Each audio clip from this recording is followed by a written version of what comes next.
Alright y'all, welcome back to another video, and today's video is going to be a Crystal Soul Arena video, and I'm going to be talking about the top 10 cards in the game in my opinion. So before we get into the video, if you're new, go ahead and hit that subscribe button. I'm at 1,000 now, but I'm not going to say no to more subscribers, of course. I do card game and mobile gaming videos. So if you're interested in that, please hit the subscribe button. That'll help me out a ton, and you won't miss any more of my awesome videos. And after you hit that subscribe button, go ahead and hit that like button. That helps me out tremendously because I don't upload every day.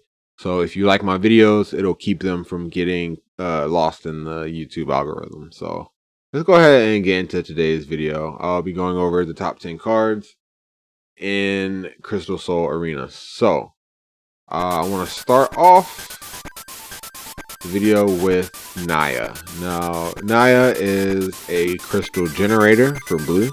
Her ability is super simple. You just obtain a blue crystal. Pretty low risk with a decent reward. If you tie, you'll generally be making at least 2 crystals whenever you use Naya. So there are some other crystal generators like Olivia and Dooley that are pretty good, but Naya is got the lowest risk in my opinion, so that's why I decided to choose her for one of the top 10 cards. Now this isn't in any order. I kind of chose different cards based on their purpose, one for each color. So that was how I decided to do my top 10. Now another one of the top 10 cards is Rydor. Now this card in my opinion is a really good red generator because no matter what, so unless you can't generate crystals or you like lose the game or something, no matter what, Rydor is going to be generating your crystal. And if you get a draw with Rydor, which you might if you're playing an aggressive red deck, he's going to generate you 2 crystals. So I think Rydor is a really good card, and it's also just a common, so it's pretty easy to obtain and level up. Another really good crystal generator is Progus. Now this card has the ability, if your life points are 6 or less, then its power becomes equal to the enemy card's base power. So if your life is 6 or less, then you know you're getting pretty close to losing. So if his power becomes equal to the opponent's base power, then you won't take any damage, and you also generate an additional crystal. So Progus generally, you know, around the early and mid game, he'll be generating 2 crystals because you'll be tying and losing with him. But late game, you'll generally always tie with him, so you'll be making 2 crystals and preventing your opponent from dealing damage to you. So I like to include Progus in a lot of my green decks. Also, he's super cute, so that's another plus. Okay, so now next up, I'm going to talk about some crystal users. So for blue, I have Ilmea. Now her ability allows you to destroy 2 of the opponent's crystals, deal 1 damage to the enemy, and obtain a blue crystal. Now in this game, there's something referred to as damage per crystal, and if you think about it, since you obtain the blue crystal, this ability kind of only costs 1 crystal. So for 1 crystal, you're destroying 2 of the enemy crystals, which is like 2 damage if you think about it, and dealing 1 damage to them, so that kind of counts as 3.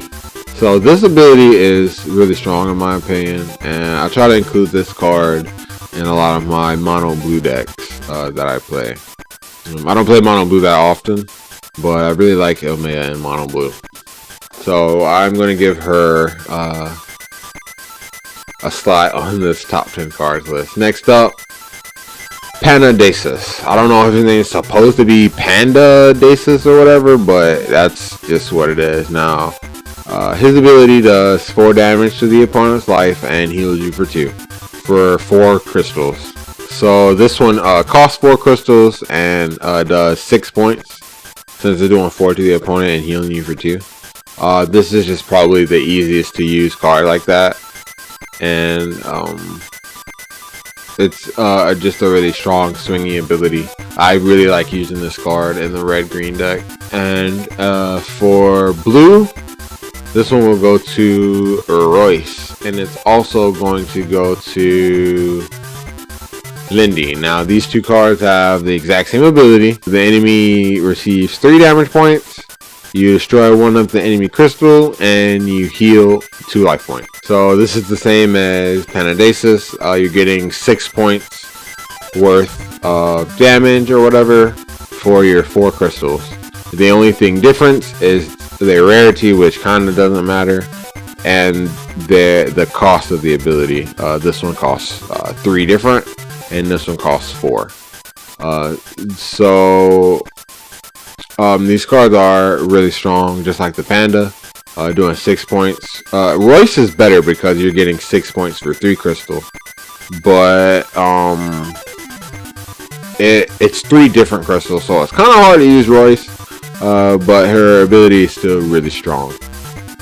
So you don't unlock Royce until a lot later, but if you end up with Lending from like the starter deck or whatever, this is a really good card to build your deck around, especially because blue and green have really good generators compared to red. Now next up are cards that don't really care about damage per crystal. They care more about the utility they provide, so that's why I've chosen these cards. Now for blue, I've chosen Kali. This card is really interesting. Some people hate it. I think it's really good because if you're playing a deck that requires a lot of crystals, this card can really set you back. So for 2 blue, before the enemy pays their card's cost, you can destroy 2 of their crystals, and then during this turn, neither you or your enemy can receive combat damage or obtain crystals. So if you know what you're doing, Kali is amazing, because you can use it to pretty much, like, if they have a certain amount of crystals and you predict that they're going to use those crystals, you can use Kali to either stop them from doing it, or you can use Kali to drop their count down to 0 and they won't really be able to make a play that turn. So Kali is a card that I always gotta watch out for. She is a legendary, so she's kind of hard to obtain. But if I didn't have Kali on this list, I would have Helen on this list. So I'm going to give Helen an honorable mention. She's got 4 points of damage for 2 crystals, which is really nice. So if you can't get your hands on Kali because she's a legendary, then I'm going to put Helen in that slot. Alright, so next up is Rydor. This card is very annoying. You pay 1 life to destroy 2 of your opponent's crystals, and it's got 2 power. So it having 2 power is good because its power is kind of lower, so it'll probably be defeated in combat, which means you won't be giving your opponent a crystal after you destroy 2 of theirs. Also, this doesn't cost any crystals. It does cost a life, but it's harder to see coming because it doesn't take any crystals. So in the red deck that doesn't use a lot of crystals, Rarecuisine is really good because it'll definitely disrupt your opponent. And speaking of destroy 2 enemy crystals, we got Damas as well. For green, he does the same thing, except he takes 1 green crystal.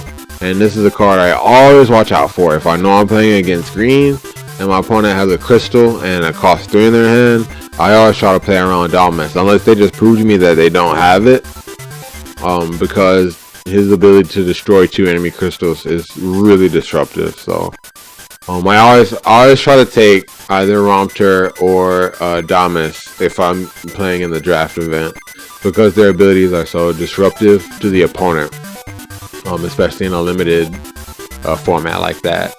Now for the last card, I'm going to go with Seer.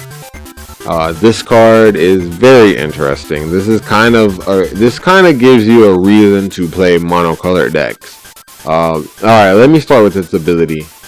So if all of your other 9 cards and their cost, if any, share the same color, you'll be able to see the enemy card's color and you won't be able to draw Seer, and it lasts the entire match. Now, at first, after reading this, I thought you had to play Seer to get this ability, but no, it just starts like that from the game, so from the jump. So if you fulfill the conditions of having the other 9 cards in your deck share the same cost, share the same color and cost, then you pretty much will have a 9 card deck because you won't draw Seer, and you get to see the enemy's card's color. So one thing about this game, when you look at the enemy card's color, and when you look at the enemy card's power, you don't know what color the card is. So they could have, you know, a 1 cost card in their hand, and you're thinking, oh, it's Olivia. And then late game, you know, you're thinking you're gonna go up against an Olivia, and they drop a Panchang on you. Well, if you're using Seer, that won't happen because you can see the color, which will kind of give you a guess of what card they're playing. It's really good against the multicolor decks. So hopefully we see more cards like Seer when they add more cards. You know, more payoffs to play monocolor decks. Hopefully not in legendary as well. I just got lucky to get my Seer cost so low. But with it being legendary, it is a little difficult to get the cost of this card so low. Okay, so before I end the video or whatever, I need to plug this in. These cards here, these legendary cards with the 4 power, like Tigra, I'm talking specifically about Tigra, talking about Cynthia, and I'm talking about Wu Runadon. These cards here, they're legendary, they're awesome, blah blah blah. Don't play them. I've played a lot of this game, I've played quite a few games, and you will not draw these when you're able to play them. They have a hefty cost of 5, and when you have this cost able to play, and when you have the cost of the card able to play, you're not gonna draw it. Like, I don't know what it is, but like, I work so hard to get 5 crystals through all the crystal destruction, through all the damage. I work hard to get 5 crystals, and I do not draw these cards until my opponent destroys my crystals, or I'm forced to use the crystal. And it's so annoying. I don't get it. And it also, what also annoys me is they show up when you can't use them a lot.